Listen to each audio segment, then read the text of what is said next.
Hello, friends. If you're parenting a neurodivergent child, trauma kids, if you're a trauma mama, July might be starting to feel a lot like you are all alone. And I want to share some common struggles that I'm hearing from parents this time of year and give you some small shifts that might help with that. So first of all, I want you to recognize that the structure is slipping and it shows.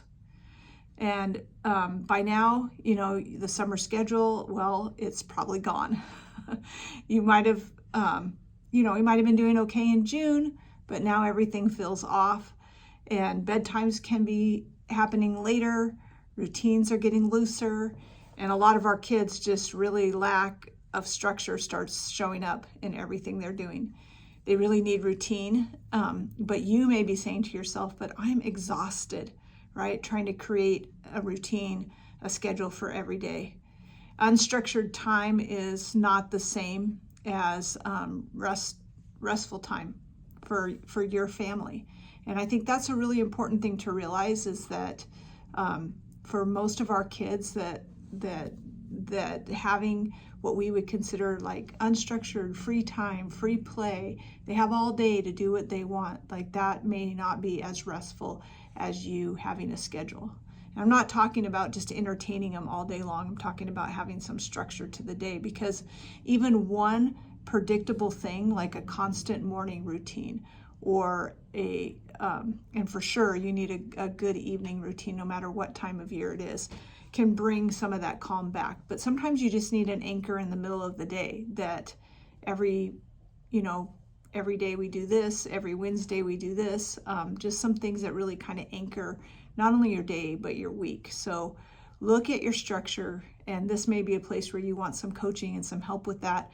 You can go to parentingchallengingkids.com and you can look and see what's available as far as coaching on I coach a lot of families just on the structure piece. The second thing is that everybody's starting to feel burned out. We're halfway through the summer. Burnout is real for the kids and for us. So I have a free parent workshop that I'm doing July 17th. You can see I'll send the link in the description and get signed up for that to get some help with that. The meltdowns may be more frequent, and maybe some of your meltdowns are too. I talked to a parent that was like, everything is starting to irritate me. I'm like, right? So, some people are just like peopled out. Patience is running low. There's no built-in break if you're parenting 24/7. And so you have to do that. Like, your kids are not necessarily going to do that for you. Your spouse or your partner may not even do that for you. You have to do that for yourself. So the key is to realize that it's okay to pause. It's okay to take even 10 minutes to change the tone of the whole day. And that may come in the morning. You may have to have a set time that you do that later in the day. I can help you to find those breaks where you need them, because everyone needs those. Whether you're working and you feel like, well, I'm working, so that should be my break from, family. And when I get home, I just have to hit the ground running. Let's work on that, because it can be a really long afternoon or evening or terrible morning. So the third one is that social struggles are showing up, or maybe even isolation is starting to show up. It can be either way. Sometimes July can really highlight how different your child's social needs are, especially compared to everyone else's kids, or what it feels like everybody else's. Maybe your kid wants friends, but they don't really have any. And so that means that you're not having a chance to connect with other parents, that you may not have any time to do the things that you want to do because you're their best friend right now. Camps might be too loud, too hard. Play dates can tend to fall apart. Maybe you just feel like you're left navigating all the fallout of things that are not working. And by July, you're going to kind of know what's working or not.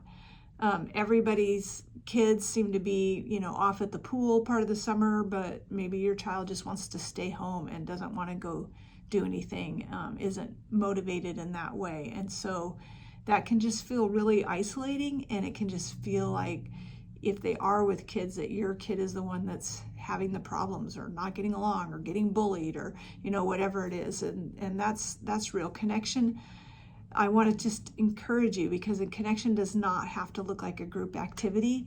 One-on-one playtime or parallel play might be exactly what they need, and that's okay too. And so again, it kind of goes back to setting up the structured playtime for a lot of our kids is really important and can be really valuable.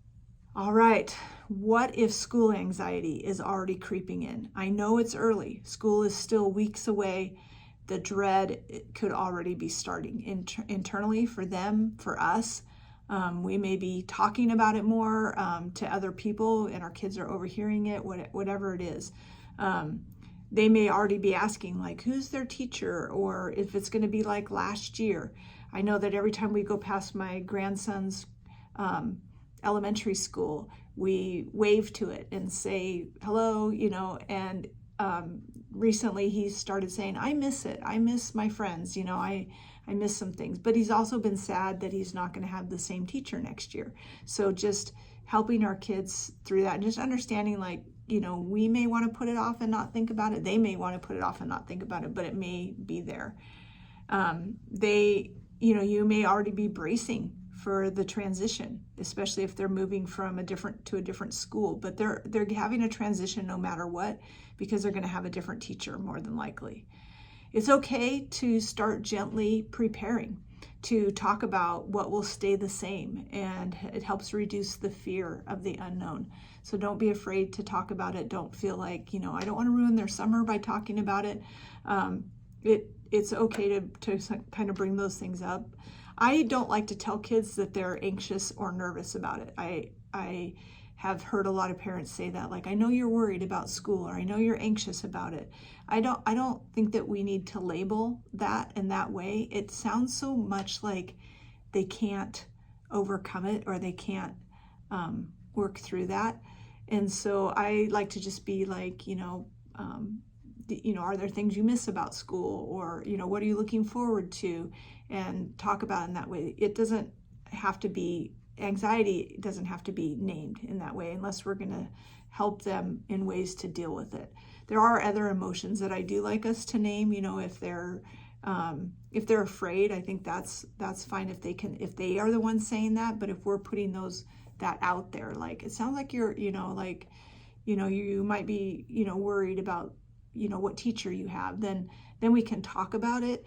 But to just say, like, you have anxiety about school starting, I just feel like the kids carry that, or they wear it in a way that we might not want them to keep wearing it. All right, what if their behaviors are getting bigger? When structure and supports kind of fall away, then sometimes often we see more dysregulation. And so the meltdowns might be happening again. They may be longer than they were by the end of the school year, maybe even than they were last week. You may be having more.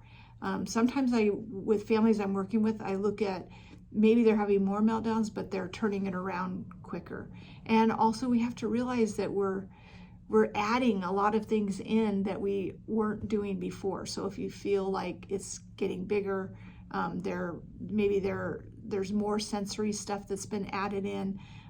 We need to find some ways to help them transition. If they've been out, at a day camp, or around a lot of other kids, there's some sensory things that we can do to kind of bring that back in. Because when they're out there, I just think it's like, parts of them are kind of flying all over, and so we want to be able to bring that back down into their own sense of well-being, which they don't necessarily feel, but we can see, and being regulated. So you're going to want to use some of the things that you may have learned from me before about how to help them to get regulated, and how to be able to transition from a big thing that they've been doing all morning to now being at home and having a good evening.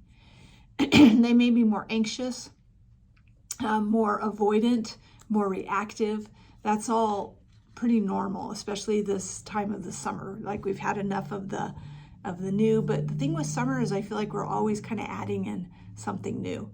And that can be really hard with our kids. Like, we may have been added in some things and then it didn't work, and we may be taking some things out.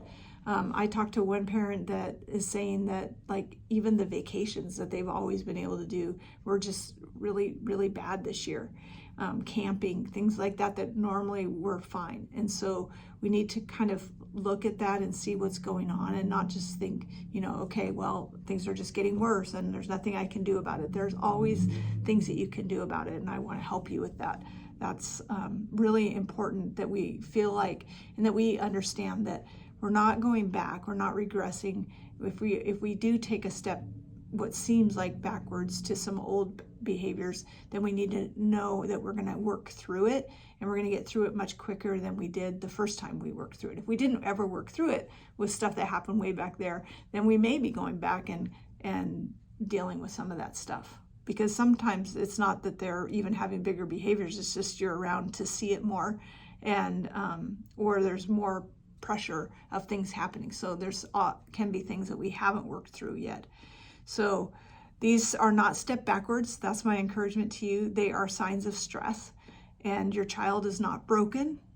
They are signaling that they something that they need, and so we need to help them to get tuned into that and to help them to turn it around or to see what's going to work best with your family and with them. And if you feel like your meltdowns are getting bigger, that you're getting more stressed, recognize that too. Like, you're not broken.